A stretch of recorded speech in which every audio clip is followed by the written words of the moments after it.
Hello बच्चों, मैं हूं फिजिक्स टीचर उमापति मिश्रा और ये है मेरा channel physics bye engineer Umapati sir. और इस यूट्यूब चैनल पर मेनली मैंने आपको पहले भी एक वीडियो क्लास 10th लेवल का डाला था कैलोरीमेट्री का।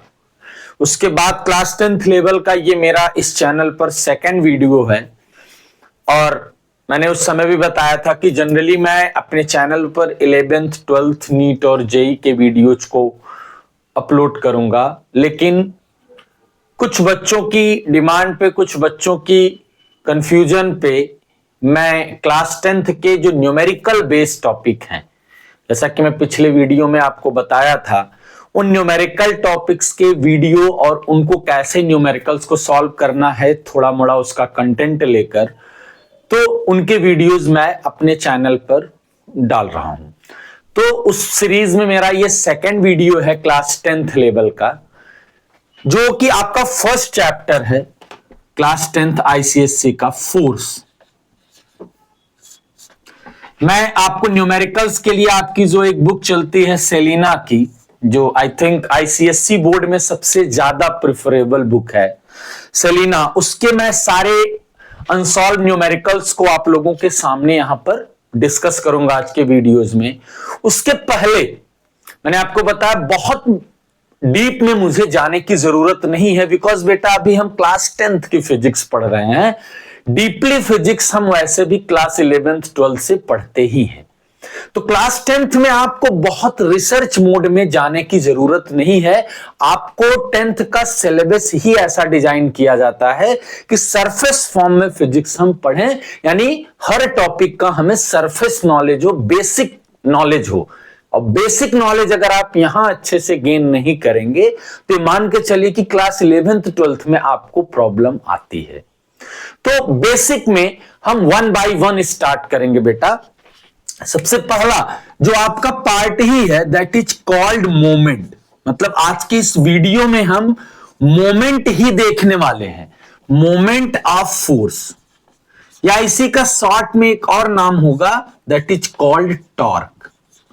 अगर मोमेंट रहेगा तो हम उसको m से डिनोट किया करेंगे बेटा, और टॉर्क रहेगा तो हम उसको टाउ से डिनोट किया करेंगे। ठीक है, तो अभी हमें ऐसा नहीं है कि हमें बहुत डीपली पढ़ना है, मोमेंट को बहुत कंपोजिट फॉर्म में लेके आना है। मैं आपके 10th लेवल का सारा पॉइंट, और मैंने जैसा आपको बताया जो 17-18 न्यूमेरिकल्स आपके इस टॉपिक में है, मैं एक एक न्यूमेरिकल अभी डिस्कस करूंगा। ठीक है, तो उस अकॉर्डिंग हम पहले निकालेंगे कैसे। हमने कहा थोड़ा बहुत कंटेंट कैसे हम फाइंड करते हैं मोमेंट को, ये सब भी हम साथ में देखेंगे कैसे फाइंड करना। जैसे बेटा कोई भी रिजिड बॉडी है, रिजिड बॉडी का मतलब पहली चीज तो हमने वर्ड यूज कर लिया रिजिड बॉडी, जो कि सीनियर क्लासेस में आएगा। तो वहां पर क्या है कि जैसे हमारे पास ये मार्कर है, हम इस पर फोर्स लगा रहे हैं तो अपना शेप साइज नहीं चेंज कर रहा है, that is called rigid body. ठीक है, अब जैसे हम बलून फुला के उस पर फोर्स लगाएं और सोचे मोमेंट उसमें प्रोड्यूस हो, तो नहीं प्रोड्यूस होगा, वो थोड़ा बहुत डिसबैलेंस हो जाएगा, इसलिए हम रिजिड बॉडी को ले रहे हैं। तो हर बॉडी जैसे ये है, एक पॉइंट है ओ, इसको बोलेंगे बेटा एक्सिस ऑफ रोटेशन। ये आपसे न्यूमेरिकल करते समय आपको न्यूमेरिकल में भाई दिया रहेगा एक्सिस ऑफ रोटेशन, यानी जैसे मेरे पास मार्कर ही है, अभी हम अपने मार्कर को यहां पकड़ के ऐसे रोटेट कर दिए, ये देखिए, तो ये हमारा एक्सिस ऑफ रोटेशन है। अभी हमने मार्कर को यहां पे पकड़ा और ऐसे रोटेट कर दिए, तो ये हमारा एक्सिस ऑफ रोटेशन है। घर में आपके सीलिंग फैन लगा है, बीच से उसमें एक रॉड लगी है, तो वो बीच वाला वो जो पॉइंट है that is called axis of rotation. ठीक है, हमने एक फोर्स इस पे लगाया F, तो बेटा इनफिनाइट लाइन तक हम आगे इसको ऐसे बढ़ा सकते हैं, चाहे जहां तक, या बैक साइड। इस लाइन को बोलते हैं बेटा line of action of force, line of action of force. तो जो मोमेंट होता है ये एक्सिस ऑफ रोटेशन से line of action of force के बीच की जो परपेंडिकुलर डिस्टेंस होगी, यानी मोमेंट रहे या टॉर्क रहे, force multiplied by perpendicular distance between axis of rotation and line of action of force. Force नहीं लिखना है, line of action of force, यानी नहीं कि फोर्स का एरो यहां दिख रहा तो उठा के लाइन खींच दिए, परपेंडिकुलर लाइन डाली है, उसके बाद लाइन ऑफ एक्शन को ड्रॉ कर देना है, जहां पे वो कट करेंगे वो पॉइंट हमें लेना होगा। ठीक है, बस एक फार्मूला इस पूरे चैप्टर में हमें लगाना है। अब वही बात होती है, अभी आप 10th लेवल पे उतना नहीं पढ़े हैं फिजिक्स के डीप में, लेकिन एक दो क्वांटिटी होती है, वेक्टर और स्केलर। तो उस पॉइंट ऑफ व्यू से ये क्वांटिटी है हमारी वेक्टर क्वांटिटी, और इसकी एसआई यूनिट है बेटा, फोर्स है न्यूटन, डिस्टेंस है मीटर, यानी न्यूटन इंटू मीटर। यानी कभी कभी अगर सेंटीमीटर में डिस्टेंस गिवन है तो न्यूटन इंटू सेंटीमीटर लिख सकते हैं, अगर हम सेंटीमीटर को कन्वर्ट न करें। लेकिन न्यूमेरिकल में लिख दे कि फाइंड इन एसआई यूनिट, तो उस सेंटीमीटर को हमें मीटर में कन्वर्ट कर लेना होगा, यह ध्यान रखना पड़ता है। अगली बात, ये वेक्टर है तो डायरेक्शन। अब बेटा डायरेक्शन दो टाइप की होगी, एक क्लॉकवाइज, ये है क्लॉकवाइज जैसे घड़ी की सुई चलती है, और ये है एंटी क्लॉकवाइज। ये आपको फाइंड करना पड़ेगा। ठीक है, आपको हो सकता है आपके स्कूल टीचर या आप जहां पे ट्यूशन कोचिंग पढ़ते हो, ट्यूशन कोचिंग टीचर आपको राइट हैंड रूल ऐसे बता दिए होंगे कि ये है टॉर्क, ऐसे बताए होंगे कि इस तरीके से हम फोर्स देखेंगे, फोर्स के एरो कैसे जा रहे हैं। हम आपको कोई रूल नहीं बताएंगे, एक शॉर्टकट बता देंगे, वहां से आप कितना भी कंपोजिट रहे, कितना भी कॉम्प्लिकेटेड क्वेश्चंस में फोर्स की डायरेक्शन दी होगी, by using that shortcut we can find direction of torque और डायरेक्शन ऑफ मोमेंट। जैसे देखिए, अब हम यहीं पर लेके आ रहे हैं बेटा, ये दो न्यूमेरिकल अभी ऐसे लेके आए, find direction and magnitude of moment find करना है। हमारा एक ये पॉइंट है, यहां पर ओ के रिस्पेक्ट में निकालना है बेटा। यहां पर हमने ले लिया 10 न्यूटन का फोर्स है, यहां से यहां की डिस्टेंस है 2 मीटर।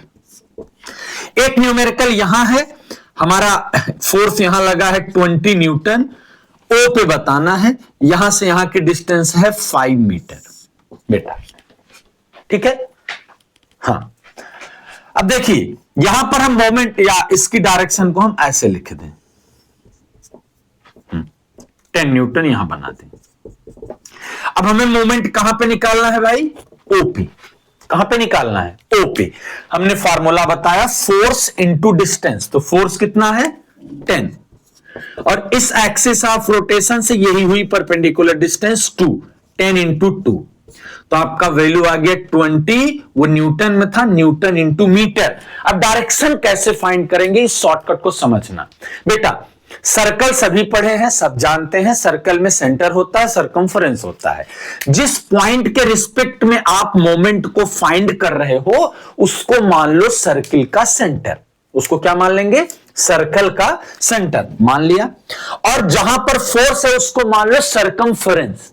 ठीक है, एरो नीचे की तरफ बना है, तो अगर ये सरकमफरेंस है तो ऐसे नहीं घूम सकते, क्योंकि सरकमफरेंस मैक्सिमम डिस्टेंस होती है सेंटर से। सेंटर हो गया, सरकमफरेंस कैसा सर्कल बन रहा है देखिए, क्लॉकवाइज बन रहा है कि एंटी क्लॉकवाइज, एंटी क्लॉकवाइज। तो एंटी क्लॉकवाइज हम बेटा क्लॉकवाइज को नेगेटिव ले लिया करेंगे जब मल्टीपल रहेगा, और एंटी क्लॉकवाइज को पॉजिटिव से डिनोट कर लिया करेंगे, तो हमको पता चल जाएगा। तो माइनस आया, हमारा कैसा डायरेक्शन आ गया, एंटी क्लॉकवाइज। एंटी क्लॉकवाइज यानी प्लस, लेकिन प्लस माइनस में आंसर नहीं लिखेंगे, बल्कि लिखेंगे 20 न्यूटन मीटर एंटी क्लॉकवाइज, ऐसे बना देंगे। ये हो गया आपका complete answer.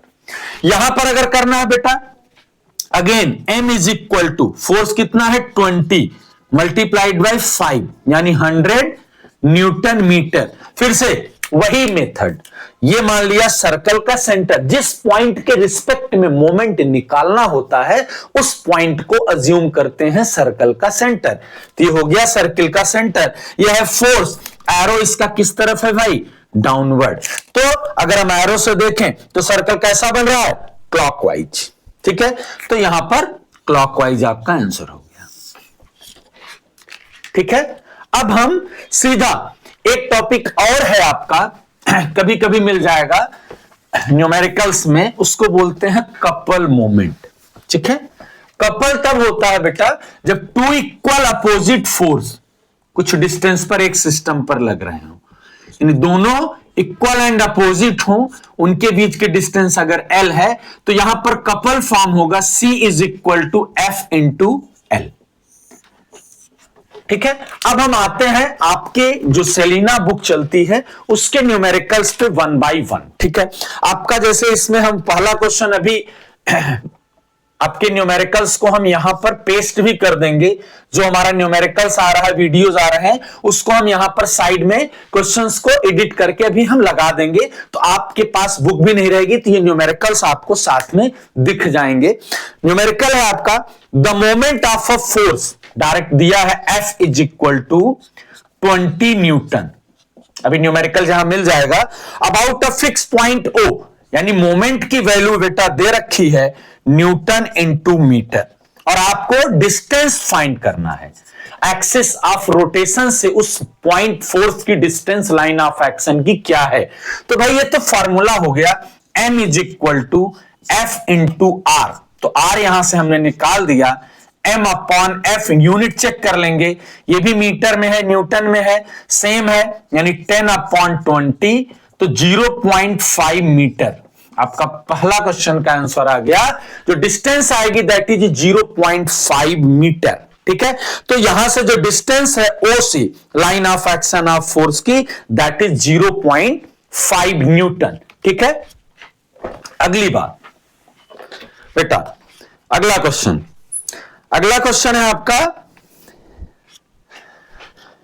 A nut is opened by a wrench of length. जैसे एक रिंच नट है, अब उसको ओपन करने के लिए आपके पास एक रिंच इस तरीके से है, रिंच की लेंथ है, length of wrench is equal to 25 centimetre. If the force required is 10 newton, इस नट को ओपन करने के लिए कितना फोर्स चाहिए? 10 newton. Find moment force needed to open the nut, कितना मोमेंट हमको इस नट को ओपन करने के लिए चाहिए, ये बताना है। ठीक है, तो बेटा अगर आप यहां से देखेंगे, हमारे पास मान लिया ये रिंच है, ये नट है यहां, अब हमने यहां पर लगाया तो लीस्ट फोर्स यानी मैक्सिमम डिस्टेंस ऐसे अब हम इसको लगाएंगे, तो फोर्स ये हो गया, फोर्स से डिस्टेंस, यानी moment is equal to force into distance, तो डिस्टेंस होगी L, फोर्स है 10, L है 25 सेंटीमीटर में था, अपॉन 100 कर देंगे तो मीटर में आ जाएगा, 4 यानी 5/2 यानी 2.5 न्यूटन इंटू मीटर। इतना मोमेंट चाहिए उस रिंच से नट को ओपन करने के लिए। ठीक है, अगला न्यूमेरिकल बेटा, ये तो अभी एकदम बेसिक न्यूमेरिकल से चल रहे हैं हम लोग। थर्ड न्यूमेरिकल है आपका, अब ये थोड़ा सा लेंदी कर दिया इन्होंने। ठीक है, थर्ड न्यूमेरिकल है हमारा, a 50 kilogram mass is being lifted by using a 1 metre long lever, यानी आपके पास 1 मीटर की लीवर है, 1 मीटर की, और इससे आप 50 केजी का मास लिफ्ट कर रहे हो।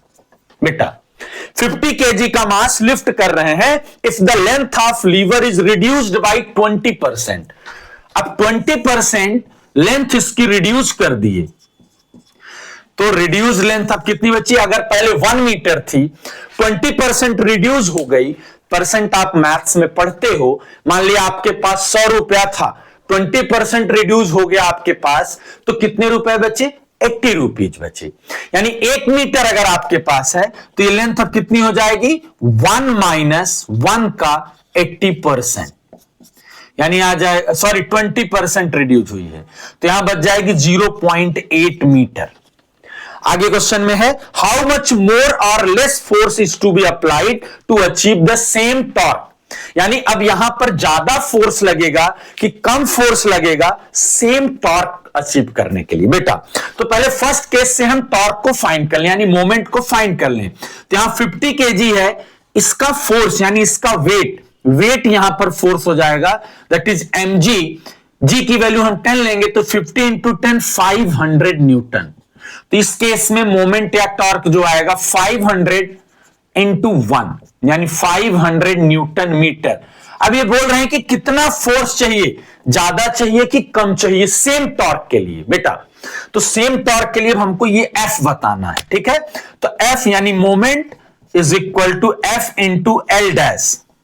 तो F is equal to M upon L dash, बोले हैं सेम टॉर्क यानी 500 अपॉन 0.8। अब इसको सॉल्व करने के लिए बेटा 500 को एक 10 से मल्टीप्लाई कर दो तो यहां आ जाएगा 8, ठीक है।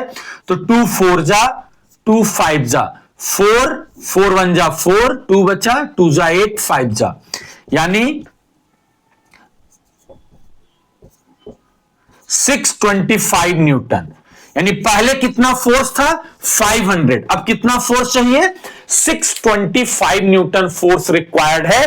तो आपका न्यूमेरिकल का जो आंसर होगा उसमें लिखा जाएगा कितना ज्यादा फोर्स चाहिए हमको 125 न्यूटन इंक्रीज हो जाएगा।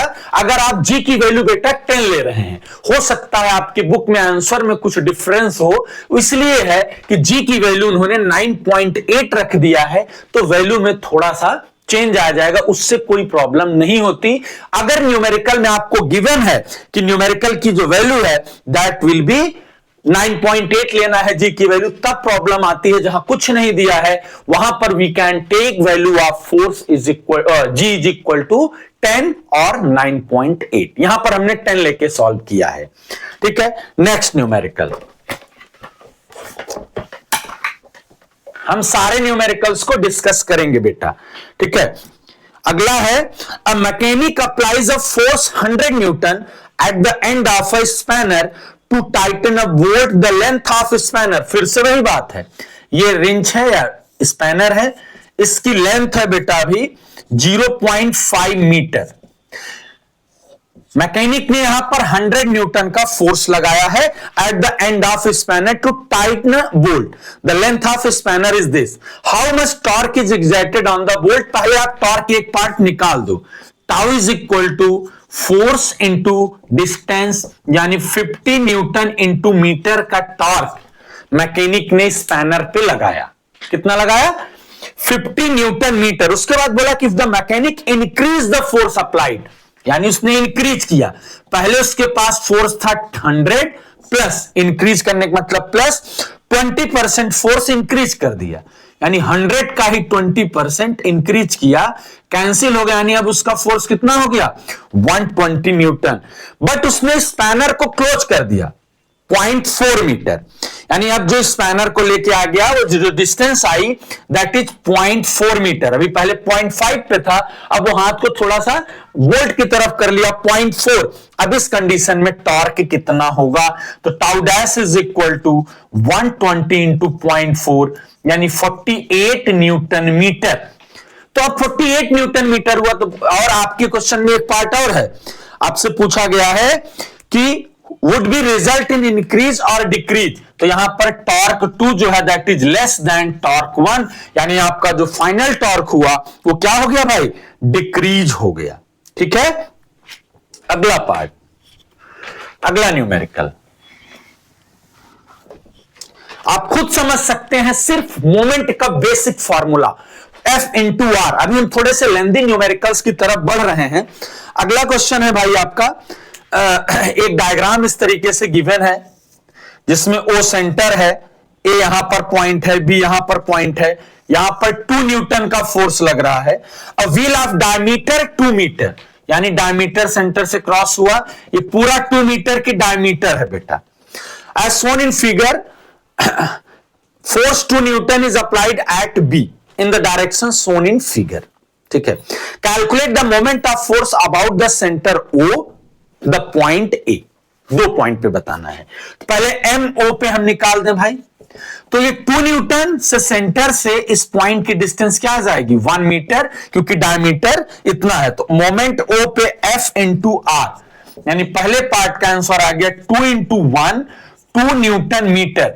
और बेटा जब भी बोले मोमेंट फाइंड करना है, because moment and torque is a vector quantity, तो आपको ये ध्यान देना पड़ेगा दैट इज क्लॉकवाइज और दैट इज एंटी क्लॉकवाइज। उसको समझने के लिए हमने बताया सर्कल का सेंटर मान लो जिसके रिस्पेक्ट में निकाल रहे हैं, यहां O के रिस्पेक्ट में निकाल रहे हैं फोर्स, तो क्लॉकवाइज यहां पर हम बना देंगे कि ये मोमेंट हमारा कैसा है क्लॉकवाइज है। उसके बाद बोले हैं द पॉइंट A, ए पे बताना है, तो फोर्स यहां है, ए पॉइंट यहां है। अब अगर एम ए देख रहे हैं तो यहां से यहां की distance perpendicular line of action से कितनी हो गई, 2 मीटर। तो 2 into 2 that is 4 newton metre, also clockwise, क्योंकि यहां फिर से उसी तरीके से बनने वाला है। ये भी न्यूमेरिकल आपका काफी आसान है, ठीक है। अब हम आते हैं 6th न्यूमेरिकल्स पर। अब थोड़े से न्यूमेरिकल्स हमारे आईसीएससी बेस्ड के क्वेश्चंस होने वाले हैं, जो 3 मार्क्स 5 मार्क्स में आगे की तरफ आते हैं।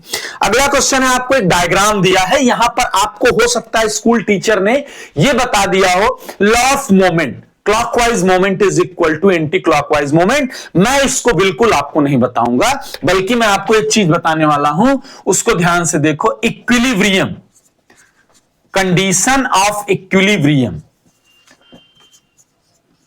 इक्विलिब्रियम बेटा, क्योंकि आपको मोशन अभी क्लास 10th में पढ़ना ही नहीं, ठीक है। आप जो पढ़ते हो, जो लॉ ऑफ मोमेंट आपको सर ने या किसी भी मैम ने, स्कूल टीचर, कोचिंग टीचर ने बताया, क्लॉकवाइज बराबर एंटी क्लॉकवाइज, वो भी करेक्ट है, गलत नहीं है, बट वो कहां से आया हम उसकी बात कर रहे हैं, हमें रटना नहीं। क्योंकि दो फोर्स के मोमेंट में तो आप आसानी से लगा लेते हो, उसके बाद आप ढूंढते हो कहां है, और यही सबसे बड़ी प्रॉब्लम बच्चों की 10th लेवल की है। न्यूमेरिकल करते टाइम वो सर्च करते हैं आप कहां से करें, ठीक है। तो आप तरीका समझिए को कहां से आता है। तो अगर कोई बॉडी रेस्ट में, जैसे मार्कर है, अब मार्कर पे यहां पर फोर्स लगा, यहां लगा, लेकिन ये मार्कर रोटेट नहीं कर रहा है, इसका मतलब मार्कर इक्विलिब्रियम में है, मार्कर रेस्ट में है। इस कंडीशन पे बेटा net moment sigma M is equal to 0, ये नेट मोमेंट होता है। और अभी हमने आपको बता दिया है कि क्लॉकवाइज मतलब नेगेटिव और एंटी क्लॉकवाइज का मतलब पॉजिटिव, यहां से हम देख लिया करेंगे। और लास्ट में आएगा वही जो आप पढ़े हैं, लॉ सम ऑफ क्लॉकवाइज बराबर सम ऑफ एंटी क्लॉकवाइज, उसी से हम इस न्यूमेरिकल को देखते हैं। एक ये डायग्राम लीवर दिया हुआ है, ओ पॉइंट है, ए पे एक फोर्स इधर की तरफ लग रहा है 5 न्यूटन, बी पर एक फोर्स लग रहा है 3 न्यूटन, यहां से 4 मीटर है, यहां से 2 मीटर है। आपको बताना है कि द डायग्राम शो जितना the moment of F1 about हो, F2 अबाउट हो, टोटल मोमेंट। पहले हमें 1 बाय 1 बताना है। फर्स्ट F1 का O पे, यानी ये F1 फोर्स है, ये F2 फोर्स है। तो O से F1 की डिस्टेंस कितनी है बेटा, 2 मीटर। तो M1 is equal to 5 multiplied by 2, यानी 10 न्यूटन मीटर। अब बात वही आ गई, डायरेक्शन यहां आपको बताना पड़ेगा। सर्कल का सेंटर, ये देखिए नीचे एरो है, सर्कल की अगर सरकमफ्रेंस है तो कैसा बना, एंटी क्लॉकवाइज। दूसरा M2, 3 की वजह से यहां डिस्टेंस कितनी है, 4, 12 न्यूटन मीटर। सर्कल का सेंटर, सरकमफ्रेंस कैसा बन गया, क्लॉकवाइज। अब थर्ड पॉइंट है आपका टोटल मोमेंट। तो बेटा एक क्लॉकवाइज है, एक एंटी क्लॉकवाइज है, तो जब नेट मोमेंट बताओगे तो अब क्या करोगे, यही तरीका आपको पता चलना चाहिए। m इज इक्वल टू, अब अगर ये 10 एंटी क्लॉकवाइज से, हमने कहा एंटी क्लॉकवाइज को हम प्लस ले लेंगे 10, क्लॉकवाइज को हम माइनस ले लेंगे -12, तो m is equal to -2 newton metre. तो आंसर हमारा माइनस में नहीं होगा, माइनस हम हटा देंगे। माइनस का मतलब हमें पता है कि हमारा जो नेट आया दैट इज क्लॉकवाइज, ये आपका आंसर हो गया, ठीक है। अगर F1 की वजह से मोमेंट हमने देखा दैट इज 10 न्यूटन मीटर, और वो भी एंटी क्लॉकवाइज। F2 की वजह से देखा तो वो 12 न्यूटन मीटर, वो भी क्लॉकवाइज। और नेट अगर हमने देखा टोटल मोमेंट, तो वो कितना आ गया, total moment of 2 force about mid point, वो आ गया आपका 2 न्यूटन मीटर, और वो भी कैसा आया बेटा, क्लॉकवाइज, ठीक है। इस तरीके से क्वेश्चन हमें मिलते हैं। अब अगला न्यूमेरिकल है हमारा, 2 force each of magnitude, 2 force each of magnitude 10 Newton. अब बेटा अभी हम लोग एक पॉइंट डिस्कस किए थे, 10 न्यूटन 10 न्यूटन, इनके बीच की डिस्टेंस है 4 मीटर। अब यहां से लेके और यहां तक किसी भी पॉइंट पर हमें मोमेंट निकालना हो तो वो मोमेंट इक्वल ही होने वाला है। और कितना होगा, चूंकि कपल फॉर्म हो गया, 10 एक का मैग्नीट्यूड इंटू डिस्टेंस, आपका आंसर सीधे आ गया 40 न्यूटन मीटर, और वो भी क्लॉकवाइज। आपको कुछ करने की जरूरत इस न्यूमेरिकल में नहीं है। क्वेश्चन नंबर 8 में भी ये 7 था और ये 8 है। 8 क्वेश्चन नंबर है तो आईसीएससी में भी पूछा जा चुका है। 10 न्यूटन 10 न्यूटन, और आपसे इस पॉइंट पर पूछ रहे हैं, और ये 50 सेंटीमीटर का पॉइंट है बेटा। इस कंडीशन में भी आपका कपल ही लगेगा, चूंकि इक्वल अपोजिट है 10 50 यानी 0.5 आपका आ जाएगा 5 न्यूटन मीटर। ये आपका 8वां क्वेश्चन भी हो गया, और ये 7th क्वेश्चन का सॉल्यूशन है। यहां दोनों न्यूमेरिकल्स में बेटा आपको क्या मिलने वाला था, कपल फॉर्म हुआ, और आप इजीली सॉल्व कर लिए एक लाइन के फॉर्मूले से। किसी भी पॉइंट पे बोले उससे मतलब नहीं है। इसके बाद आपका एक और न्यूमेरिकल है, स्टीयरिंग ऑफ व्हील। कार की स्टीयरिंग है, बस की स्टीयरिंग है, ट्रक की स्टीयरिंग है, कोई भी स्टीयरिंग है। स्टीयरिंग ऐसे सर्कुलर होती है, ठीक है। अब क्वेश्चन में आपसे बोल दिया कि steering wheel of diameter 0.5 metre, इनकी डायमीटर है 0.5 metre, rotate anti clockwise direction, यानी इस तरीके से ऐसे रोटेट किए तो फोर्स यहां लगा, इक्वल फोर्स यहां लगा। 2 forces each of magnitude 6 newton, 6 newton. Draw diagram to show the appliance, बन गया, एंटी क्लॉकवाइज रोटेट कर रहा है, देखिए। उसके बाद कैलकुलेट मोमेंट। बेटा फिर से क्वेश्चन ध्यान से पढ़िएगा। अब यहां पर इक्वल मैग्नीट्यूड लग गया तो कपल ही आएगा, 6 इंटू डिस्टेंस बिटवीन देम यानी 0.5, यानी स्टीयरिंग कितने से रोटेट करेगी, टॉर्क लगेगा 3 न्यूटन मीटर, इतने से वो रोटेट कर जाएगी इजिली। ठीक है भाई, अब आते हैं थोड़ा सा आगे बढ़ेंगे क्वेश्चन नंबर 10 की तरफ। क्वेश्चन नंबर 10 जो आपका है बेटा वो क्या है, a uniform metre rule. Metre rule की मतलब हो गई कि 100 सेंटीमीटर, यानी अगर हमें 0 से देख रहे हैं तो मीटर रूल का मतलब इसमें कितनी मार्किंग होगी, 100 सेंटीमीटर। वेट ऑफ 50, और ये लिखा पियोटेड एट इट्स मिड पॉइंट, यानी यहां पर ऐसे फिक्स कर दिया और पियोट कर दिया, 50 सेंटीमीटर ऐसे फिक्स कर दिया ऐसे। उसके बाद a weight 50 kilogram is suspended at one end of it, हमने मान लिया यहां पर हमने 50 ग्राम फोर्स को रख दिया। आगे, where should a weight 100 gram force is suspended to keep the rule horizontal. अब यहां आपको पता चल जाएगा, यहीं से अब आप करते थे क्लॉकवाइज बराबर एंटी क्लॉकवाइज, लेकिन क्वेश्चन में जरा सा घुमाता है तो क्वेश्चन गलत हो जाता है। पहली चीज, ग्राम फोर्स से क्या है कंफ्यूजन बेटा, तो अगर कहीं हमें लिखना हो 1 kgf तो वो होता है 10 न्यूटन या 9.8 न्यूटन, और कहीं ग्राम फोर्स लिख रहा है तो यानी ये सीजीएस नहीं, सीजीएस सिस्टम में है, ठीक है। तो यहां पर भी वही जी न्यूटन, जी डाइन, अब जी की वैल्यू हम सीजीएस सिस्टम में रखेंगे। वैसे यहां हमें कहीं कन्वर्ट नहीं करना पड़ेगा क्योंकि दोनों साइड से कैंसिल हो जाएगा, लेकिन ये पता होना चाहिए कि ये केजीएफ और जीएफ क्या है। तो भाई कहां पर रखें, तो अभी हमें नहीं पता है इस तरफ कहां रखने, तो हमने अज्यूम कर लिया कि 100 ग्राम फोर्स को हमने यहां से रखा पियोटेड पॉइंट से एक्स डिस्टेंस पर बेटा। तो इनका वेट ये जो लगा 50 ग्राम फोर्स डाउनवर्ड, इनका जो लगा 100 ग्राम फोर्स डाउनवर्ड, और क्वेश्चन में बोला है कि मीटर रोल हॉरिजॉन्टल ही रहे, यानी ये किस पोजीशन में है, इक्विलिब्रियम, यानी ये रोटेट नहीं कर रहा है, यानी ओ के रिस्पेक्ट में अगर ये पॉइंट ओ है तो sigma M O will be 0। वही जो आप पढ़े हैं क्लॉकवाइज बराबर एंटी क्लॉकवाइज, हम आएंगे वहीं पे, लेकिन वो आया कहां से, बात उसकी है। तो देखिए ओ के रिस्पेक्ट में दोनों फोर्स का मोमेंट निकालिए और नेट मोमेंट विल बी 0 कर दीजिए, अपने आप क्वेश्चन सॉल्व हो जाएगा। तो 50 से इस पॉइंट के डिस्टेंस 50 पे था, तो कितना डिस्टेंस आ गई भाई, ये 50 सेंटीमीटर, यानी 50 इंटू 50 इज इक्वल टू 100 की डिस्टेंस यहां से x है, तो 100 इंटू एक्स, एक्स की वैल्यू आ गई 50 इंटू 50 अपॉन 100, 0 से 0 cancel, x is equal to 25 centimetre. यानी बेटा पियोटेड पॉइंट से 25 सेंटीमीटर पे अगर हम 100 ग्राम फोर्स को रख दें तो हमारा फोर्स सिस्टम, स्केल सिस्टम जो भी है वो बैलेंस रहेगी। अगला क्वेश्चन इसी तरीके से हैं, सारे न्यूमेरिकल्स पूछे भी जाते हैं।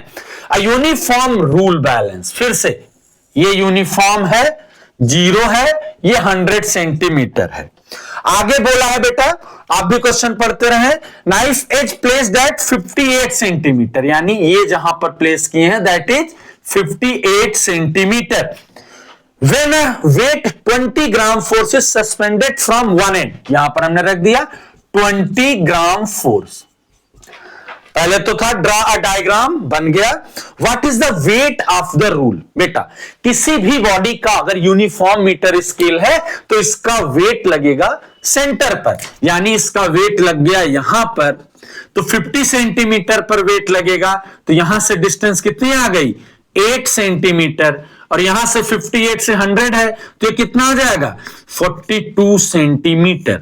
फिर से अगर ये पॉइंट O है तो net moment about O will be 0, यानी क्लॉकवाइज बराबर एंटी क्लॉकवाइज जो भी लेते आए हो, तो W का मोमेंट O के रिस्पेक्ट में क्या आ जाएगा W इंटू 8, डायरेक्शन क्या आएगी बेटा क्लॉक एंटी क्लॉकवाइज, तो प्लस ये आ जाएगी clockwise, 20 into 42 is equal to 0।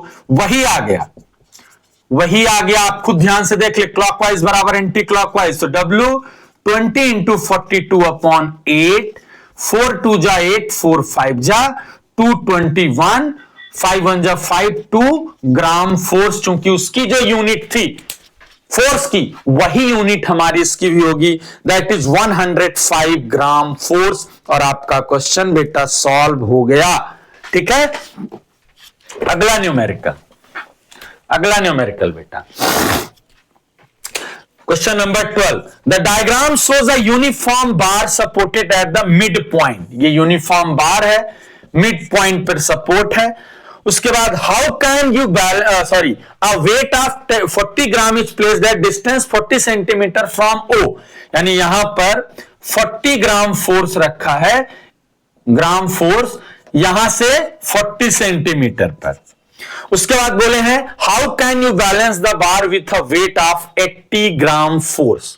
80 gram force को हम कहां पे रखेंगे, तो इधर तो रखेंगे नहीं बैलेंस करने के लिए, यहां कहीं पर रख दिए 80 ग्राम फोर्स, तो यहां से हमने मान ली बेटा डिस्टेंस x। फिर से भाई अगर हम देखें इसकी डायरेक्शन इधर, इसकी डायरेक्शन इधर, तो ये क्या आ जाएगा 40 इंटू 40, सर्कल का सेंटर एंटी क्लॉकवाइज यानी प्लस, इधर ये क्लॉकवाइज हो जाएगा, minus 80 into x will be 0, तो यहां से 40 into 40 is equal to 80 into x, तो x इज इक्वल टू बेटा 40 इंटू 40 अपॉन 80, 2 आ गया, यानी 20 centimetre from the knife support. वहां से आपका 20 सेंटीमीटर पर रख देंगे तो हमारा प्रॉपर बैलेंस हो जाएगा। क्वेश्चन नंबर 13 बेटा, क्वेश्चन नंबर 13, क्वेश्चन नंबर 13 है फिगर सोर्स। फिर से ये डायग्राम गिवन है, यहां पर 50 यानी हाफ पर सपोर्ट है, एक 40 ग्राम फोर्स यहां पर रखा है 10 सेंटीमीटर पर, ये 0 है। 90 सेंटीमीटर के सपोर्ट पर एक रखा है 20 ग्राम फोर्स, ये 100 है। Is the meter rule is in equilibrium? If not, how will the rule turn? अभी हमको खुद ही नहीं पता है कि ये इक्विलिब्रियम में है कि नहीं है। अब अगर आप क्लॉकवाइज बराबर एंटी क्लॉकवाइज रटे हो तो आ गया वो कंडीशन जो बार बार मैं रट रहा हूं। आपको क्या रखना है, इस सपोर्ट पर अगर हम ओ मान लें नेट मोमेंट निकाल दें, अगर नेट मोमेंट हमारा 0 आ गया तो रूल हमारी इक्विलिब्रियम में है, और अगर 0 नहीं आया तो हमारी रूल इक्विलिब्रियम में नहीं है। और अगर नहीं है तो अगर क्लॉकवाइज आया यानी हमारा जो नेट आएगा दैट अगर माइनस में आया तो रूल हमारी क्लॉकवाइज घूम रही है, अगर प्लस में आया तो रूल हमारी एंटी क्लॉकवाइज में घूम रही है। निकाल के देख लेते हैं, ये 10 था, ये 40 था, तो यहां से डिस्टेंस कितनी आ जाएगी भाई 40, तो 40 इंटू 40, सर्कल का सेंटर जहां पर मोमेंट निकालते हैं उसको मानते हैं। सरकमफ्रेंस एरो नीचे होता है वेट का, कैसा बन गया भैया एंटी क्लॉकवाइज। देखो सर्कल का सेंटर सरकमफ्रेंस, अब सरकमफ्रेंस से ऐसे तो सर्किल जाएगी नहीं, एरो ऐसे तो ऐसे जाएगी एंटी क्लॉकवाइज यानी प्लस। यहां क्लॉकवाइज 20 से 90 पे था तो ये भी 40 बेटा, कैसे क्लॉकवाइज यानी माइनस 90 सॉरी 20 इंटू 40।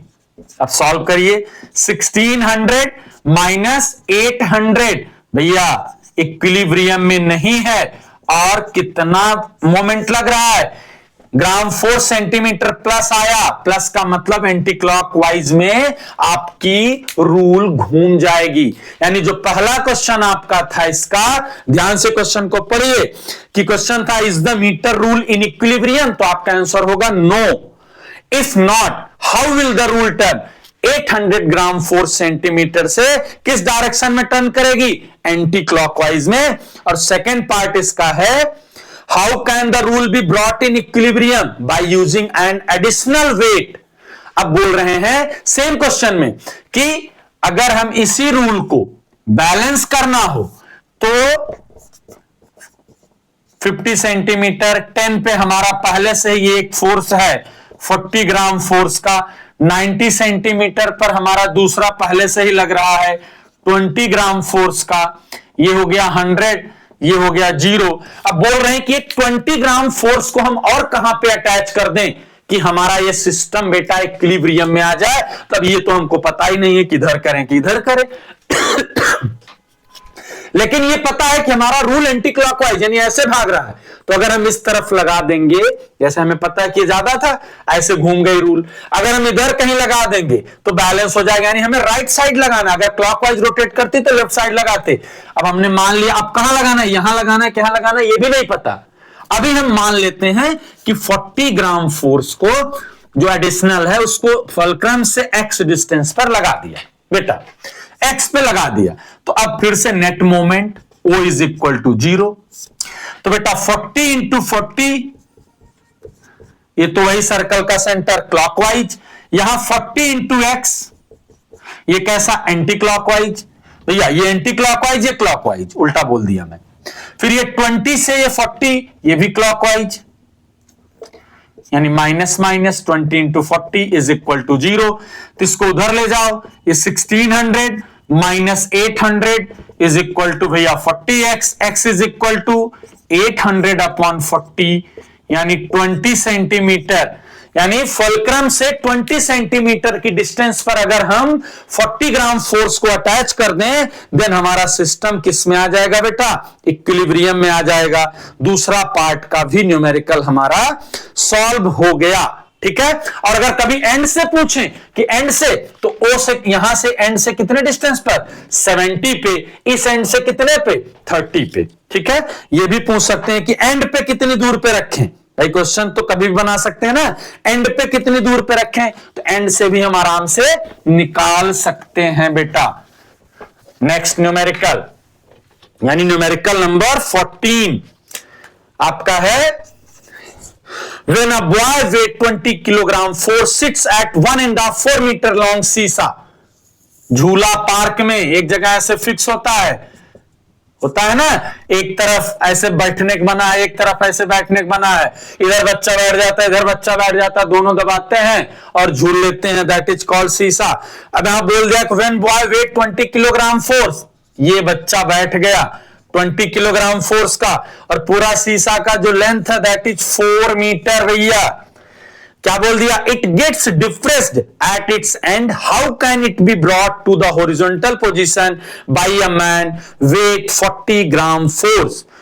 अब ये आधे पे बैठे थे तो यहां से भैया 2 मीटर पे, अब आदमी यहां नहीं बैठेगा, जो आदमी है, मान लिया बच्चा 20 ग्राम फोर्स, उसके पापा साथ में थे, उनका वेट कितना था 40 ग्राम फोर्स। अब अगर वो यहां पर बैठ जाएंगे तो बच्चा उड़ जाएगा, है चूंकि आधे आधे पे उड़ जाएगा बच्चा, ज्यादा मोमेंट पापा बना देंगे, तो पापा कहां बैठे कि बच्चा इजिली हॉरिजॉन्टल आ जाए, नीचे जो झूला ऐसे चला गया था वो ऐसे लाने के लिए पापा क्या करें, या तो पापा कम फोर्स लगाएं, तो यहां ये वाला ऑप्शन नहीं है कि पापा कम फोर्स लगाएं, पापा के पास फोर्स ही नहीं, पापा को क्या करना है, सीसा पे बैठ जाना है, तो कहां बैठ जाए कि झूला हॉरिजॉन्टल आ जाए। तो अभी हमें नहीं पता था, हमने मान लिया पापा भैया यहां बैठ गए, 40 ग्राम फोर्स सपोर्ट से एक्स डिस्टेंस पर, तो इनका भी वेट नीचे, इनका भी वेट नीचे, तो ओ पॉइंट नेट मोमेंट 0। तो 20 into 2 direction anti clockwise plus 40 into x, वही आ रहा है बार बार, क्लॉकवाइज बराबर एंटी क्लॉकवाइज, यानी 1 मीटर पे पापा बैठ जाएं तो झूला हमारा आ जाएगा हॉरिजॉन्टल और बच्चा गिरेगा भी नहीं और नीचे से झूला उठ के कहां आ गया, हॉरिजॉन्टल पे आ गया। नेक्स्ट क्वेश्चन भैया, A physical balance has its arm's length 60 centimeter and 40 centimeter. What weight kept on a pan of longer arm will balance an object of weight 100 gram force kept on another? अब बहुत आसान है। आप सब्जी मंडी जाएंगे, आज की डेट में आप बच्चे कहीं जाएंगे देखेंगे इलेक्ट्रॉनिक तराजू रखा है, ठीक है। पहले इलेक्ट्रॉनिक तराजू नहीं आता था, अभी भी मंडी में दिख जाएगा। ऐसे पकड़ के बैठे हैं, एक तरफ 1 kg 2 kg 3 kg रख दिए, दूसरी तरफ आलू प्याज तौल दिया ऐसे उठा के, तो वहां पर इक्वल रखा है। लेंथ भी जो बीच से पकड़े हैं वो इक्वल है। अगर कभी कभी इक्वल नहीं है तो ये देखिए तराजू यही वाला है, ऐसे पकड़ लिया, रस्सी बना दिए हैं और दो तरफ है। एक तरफ की लेंथ भैया है 60 सेंटीमीटर और एक तरफ की लेंथ है, पहले वाले इंजीनियर नहीं थे तो अपना थोड़ा बहुत बिना नापे पे लगा लिए। What weight kept on pan of longer arm will balance an object of another pan. इधर छोटे के तरफ इन्होंने रख दिया क्या, 100 ग्राम फोर्स की आलू रख दी। अब इसको यहां बैलेंस करने के लिए कितना वेट चाहिए, तो ये वेट नीचे, ये वेट नीचे, नेट मोमेंट ओ पे निकाल दो, नेट मोमेंट विल बी 0। तो वही बात आई, एंटी क्लॉकवाइज क्लॉकवाइज, वही प्लस माइनस करोगे आ जाएगा, यानी W into 60 is equal to 100 into 40। यहां से W आ गया 100 इंटू 40 अपॉन 60, कैंसिल हो गया 2 3 2, 200 अपॉन 3 ग्राम फोर्स, यानी 200 ग्राम अपॉन 3 ग्राम फोर्स का वेट अगर हम उधर की तरफ रख दें तो हमारा बैलेंस हो जाएगा। समझ में आई बात की नहीं, सिस्टम बैलेंस हो जाएगा। ठीक है बेटा, समझ में आया। अगला क्वेश्चन, क्वेश्चन नंबर 16। अब थोड़ा सा लेंदी है लेकिन कोई जरूरत नहीं है परेशान होने की, आज आसानी से हम सॉल्व कर सकते हैं। ये डायग्राम आपको एग्जाम क्वेश्चन में दिया है।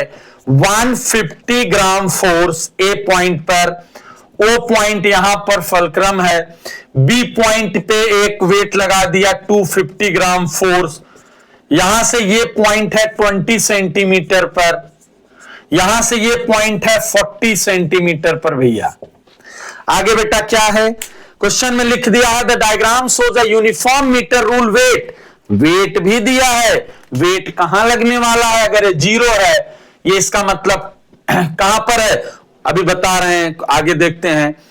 Pivoted at its centre O, centre पे ही है।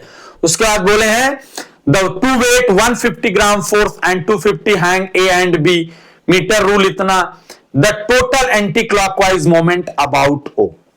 तो भैया ये जो आएंगे ए वाले ये ले जाएंगे एंटी क्लॉकवाइज, ये ले जाएंगे क्लॉकवाइज, यानी पहला पार्ट आपको MA बताना है एंटी क्लॉकवाइज, तो 150 इंटू 40 यानी 6000 ग्राम 4 सेंटीमीटर एंटी क्लॉकवाइज मोमेंट हो गया। सेकेंड आपसे बोले क्लॉकवाइज, तो क्लॉकवाइज यानी MB 250 इंटू डिस्टेंस कितनी है 20, यानी 5000 ग्राम 4 सेंटीमीटर क्लॉकवाइज मोमेंट हो गया। ये कैसा हो गया, क्लॉकवाइज।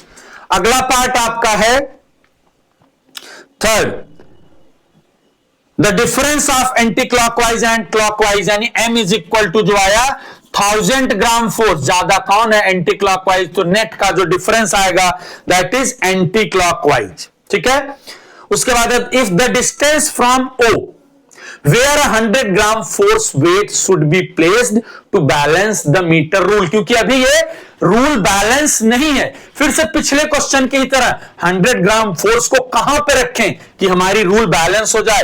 ये हमको पता है कि एंटी क्लॉकवाइज ऐसे घूम रही है, यानी हमको इस तरफ कहीं रखनी होगी। अगर क्लॉकवाइज घूमती तो इधर कहीं रखते, अगर ऐसे घूमती तो इधर लटकाते, ऐसे घूम रही थी इधर, हमने मान लिया 100 ग्राम फोर्स को हमने यहां से x डिस्टेंस पर रख दिया है बेटा, तो आपका क्या आ जाएगा, नेट मोमेंट विल बी 0। और नेट मोमेंट 0 करने का तरीका सिर्फ एक है, सिग्मा MO 0 थर्ड पॉइंट। तो एक आया 150, 150 से डिस्टेंस है 40, आपकी डायरेक्शन एंटी क्लॉकवाइज यानी प्लस, 100 से x क्लॉकवाइज यानी माइनस, 250 से भी क्लॉकवाइज यानी 250 इंटू 20 इज इक्वल टू 0। तो ये कितना आ गया 6000 minus 5000 is equal to 100x। ये आ गया 1000 इज इक्वल टू 100x यानी x is equal to 10 centimetre. यानी उस सपोर्ट से सेंटर से 10 सेंटीमीटर की डिस्टेंस पर अगर हम 100 ग्राम फोर्स को पुट कर दें भैया, तो हमारी स्केल कैसी हो जाएगी, बैलेंस हो जाएगी। ठीक है, अगला क्वेश्चन, अगला न्यूमेरिकल हम देखने वाले हैं। ठीक है, जितने भी हैं छोड़ना हमको एक भी नहीं है, इस वीडियो में हम सब देख लेंगे भैया। 17 क्वेश्चन नंबर 17 है,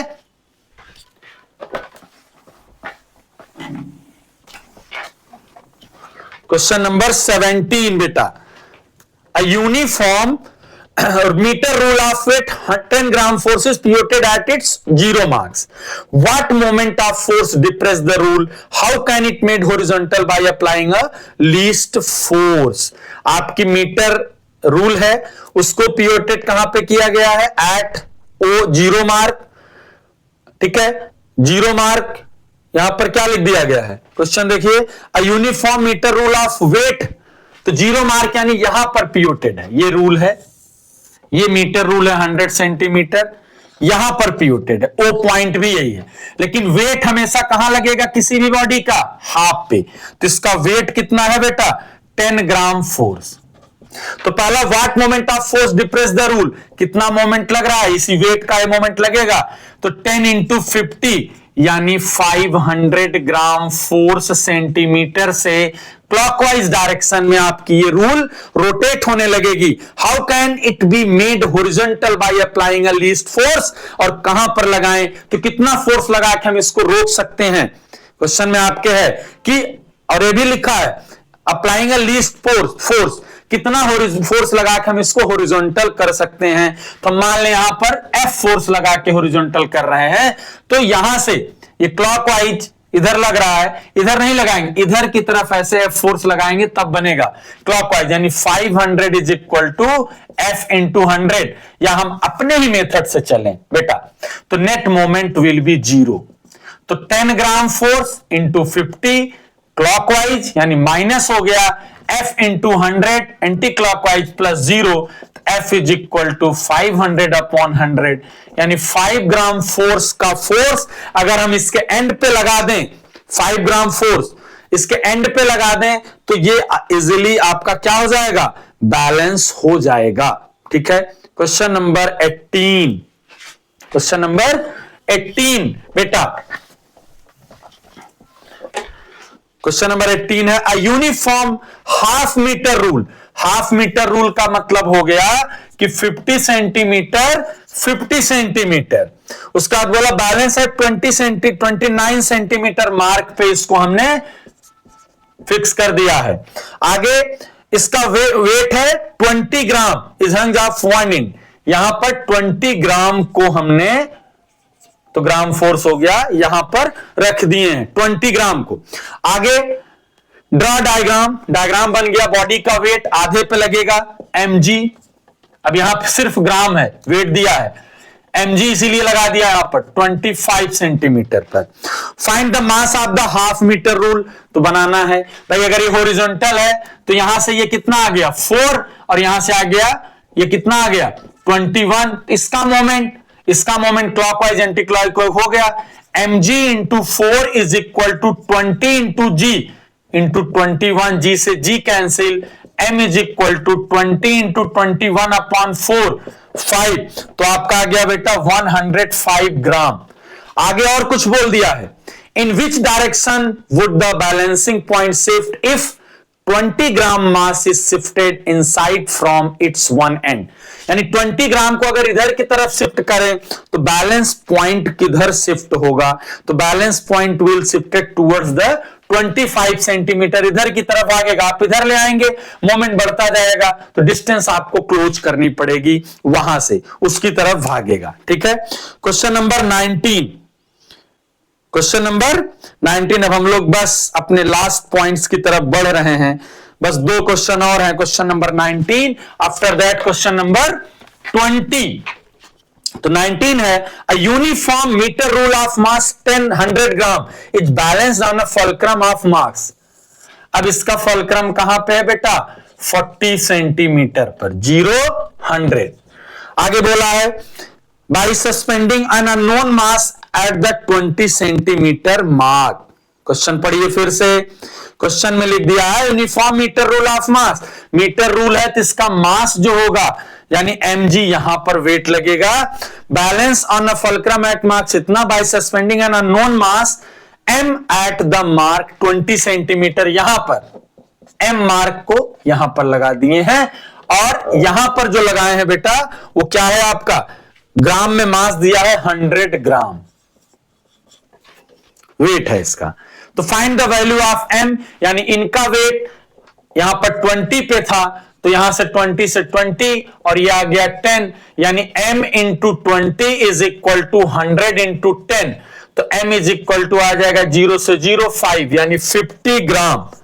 50 ग्राम आपका पहला पार्ट का आंसर हो गया। उसके बाद आपसे बोला है to which side the rule will tilt if the mass m is move to the mark 10 centimetre. अगर इसको हम इधर की तरफ मूव कराएंगे तो बोल रहे हैं किधर टिल्ट करेगी? तो एंटी क्लॉकवाइज। खुद ही समझिए बैलेंस है, आप इधर भागोगे अगर इधर की तरफ तो रूल ऐसे घूमेगी, ऐसे। तो किस डायरेक्शन में जा रही है? ऐसे, एंटी क्लॉकवाइज डायरेक्शन। और थर्ड पार्ट है anti clockwise moment is produced when a mass, क्या है? What is the resultant moment now, यानी अगर हम 10 सेंटीमीटर पे रख दें इसको, mg को 10 पे, m कितना था हमारा? 50 ग्राम फोर्स यहां लगा दें, वो हमारा यहीं 40 पे था, और ये 100 ग्राम यहां पर है हाफ पे, तो कितना हो जाएगा? तो बेटा m जो आ जाएगा O पे, ये आएगा एंटी क्लॉकवाइज, यानी 50 इंटू 10, ये आ जाएगा क्लॉकवाइज, यानी 100 इंटू 10, क्या आ गया? 500 माइनस 1000, यानी 500 ग्राम फोर्स आपका जो आया प्लस में आया। प्लस का मतलब anti clockwise direction. Fourth point है आपका how can it be balanced by another mass 50 gram. तो 50 ग्राम को कहां पे रख दें कि ये बैलेंस आ जाए? अब फिर से वही बात, ये एंटी क्लॉकवाइज घूम रहा है, तो इसको रखने के लिए इधर कहीं रखेंगे। तो हमने मान लिया भैया कहीं पे रख दिए, यहां पर 50 ग्राम को रख दिए x डिस्टेंस पर। अब x बाहर भी हो सकता है, लेकिन अभी हमने यही लिया है, तो क्या आ जाएगा? 50 इंटू 10 एंटी क्लॉकवाइज, फिर अनदर 50x क्लॉकवाइज यानी माइनस, ये भी माइनस 100 इंटू 10 पे है 0, तो आ गया 500, यहां आ गया माइनस 1000, तो यहां आ गया प्लस 50x। अब यहां पर खुद ही समझ लीजिए ये कैसा घूम रहा था? एंटी क्लॉकवाइज नहीं, क्लॉकवाइज घूम रहा है क्या? जरा देखिए ध्यान से, कुछ गड़बड़ किया हूं क्या मैं? शायद, जरा एक बार प्लीज देखें, चेक करें सब लोग। 50, इसमें आपके क्वेश्चन में 500 ग्राम आ गया। उसके बाद फोर्थ पॉइंट में था, क्वेश्चन ने दूसरा कर दिया, how can it be balance by another mass 50 gram force. 50 gram force को हम कहां पे रखेंगे कि बैलेंस कर लें? हमारा ये जो 500 ग्राम फोर्स आया था दैट इज एंटी क्लॉकवाइज।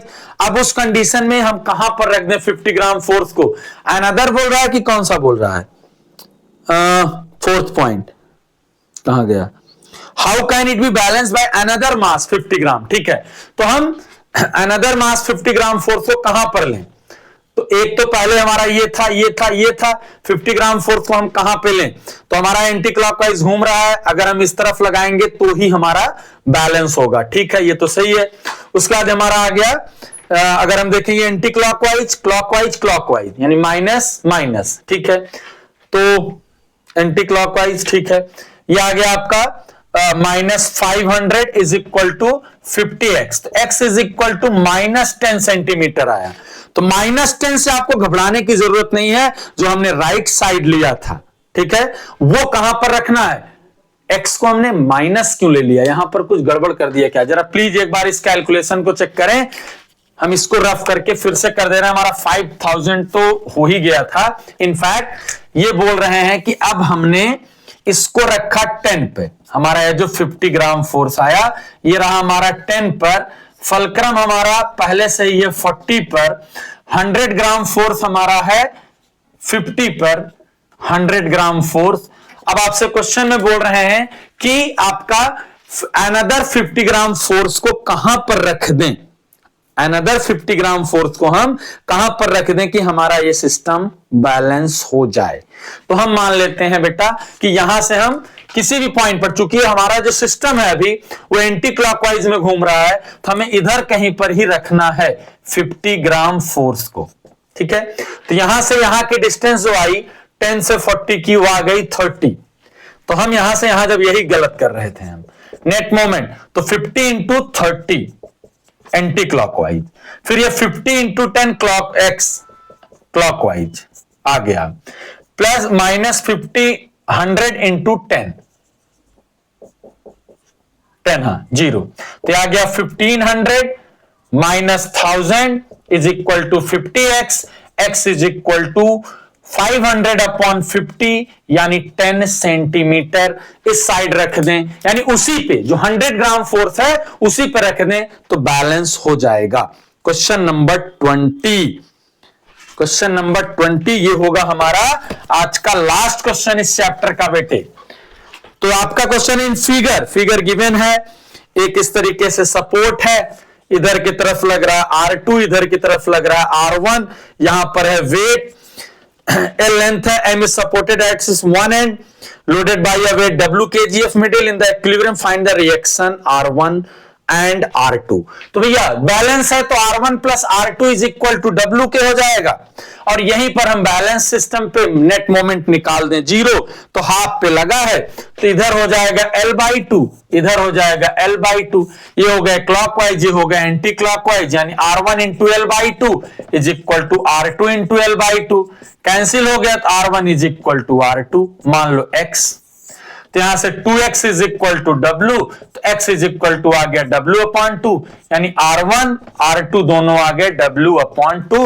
एक ये दूसरे टाइप का न्यूमेरिकल था। सबसे ज्यादा इस चैप्टर से जो आपसे क्वेश्चन पूछा जाता है बेटा, वो पूछा जाता है बैलेंस करने को लेके, ठीक है। तो आप कोशिश करिए, ये चैप्टर आपका कंप्लीट कर दिया मैं पूरा, हर न्यूमेरिकल्स को हम लोगों ने डिस्कस किया, पूरे 20 के 20 क्वेश्चन को 1 बाय 1। और फिर से एक चीज क्लियर करूंगा, जो आपके टीचर्स ने आपकी बुक में लिखा है anti clockwise is equal to clockwise, वो भी वहीं से आता है जो मैंने तरीका बताया, net moment about fix point will be 0, क्योंकि हमको बार बार वो क्लॉकवाइज बराबर एंटी क्लॉकवाइज वहीं से आता है। तो ऐसा नहीं कि वो चीज गलत है, दो चीज का ध्यान देना है, इक्वल अपोजिट फोर्स कहीं भी लग जाए सेम डिस्टेंस पर तो हम मोमेंट नहीं निकालना है, वहां क्या निकालना है, कपल मोमेंट, और दोनों पॉइंट्स के बीच में इक्वल रहेगा। तो इस तरीके से आपका फर्स्ट टॉपिक का पूरा एक न्यूमेरिकल मैंने इस वीडियो में डिस्कस किया है। प्लीज ध्यान से अपनी बुक खोल के एक न्यूमेरिकल प्रैक्टिस करके देखें, एग्जाम में इसके बाहर का इस टॉपिक से कुछ भी नहीं आएगा, ठीक है। और दूसरी बात, आगे अभी आप क्लास 10th में हैं, 11th 12th तक और अप टू कंपटीशन तक आपका ये चैनल आपके बहुत काम आने वाला है। अगर आपने अभी तक चैनल को सब्सक्राइब नहीं किया है तो प्लीज सब्सक्राइब करें और अपने जानने वालों तक शेयर करके पहुंचाएं, क्योंकि यहां पर आपको without any confusion, without any extra burden, जो भी टॉपिक 10th के न्यूमेरिकल बेस्ड है, एक न्यूमेरिकल का एक्सप्लेनेशन सॉल्यूशन मिल जाएगा, ठीक है। थैंक यू, मेहनत से पढ़िए, एग्जाम्स बहुत नजदीक हैं, कोई कंफ्यूजन न पालिए, क्योंकि अब बनाया गया कंफ्यूजन आपके लिए प्रॉब्लम क्रिएट कर सकता है। तो अब कंफ्यूजन बनाना नहीं है, कंफ्यूजन को फेंकना है और एग्जाम के पॉइंट ऑफ व्यू से अपने पॉइंट्स को क्लियर करके आगे बढ़ना है और आईसीएससी में एक अच्छा स्कोर लाना है, क्योंकि 10th का मार्क्स 11th के लिए आपका एक मोरल अप करता है और आपको बहुत ही सपोर्ट देता है, मेंटली सपोर्ट देता है, आपको मोटिवेट करता है आगे करना क्या है। तो 10th में जम के मेहनत करिए, आने वाले 2-3 महीना उड़ा दीजिए, 95 प्लस आनी चाहिए फिजिक्स में। Thank you.